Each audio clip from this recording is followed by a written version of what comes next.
ZP Primary Modern School Shirgaon, Standard 6, Group 8, presenting a puppet show. The name is Rajasthan Kathputli and the story name is Cinderella.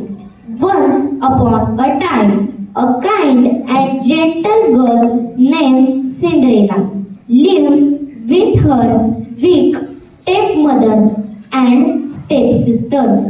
One day, the king announced a grand ball. She wished to go to the grand ball, but her stepmother didn't. As she wept, a fairy godmother appeared and magically transformed her rags into a beautiful gown, glass slippers, and a pumpkin carriage. She warned Cinderella that the magic would disappear at midnight.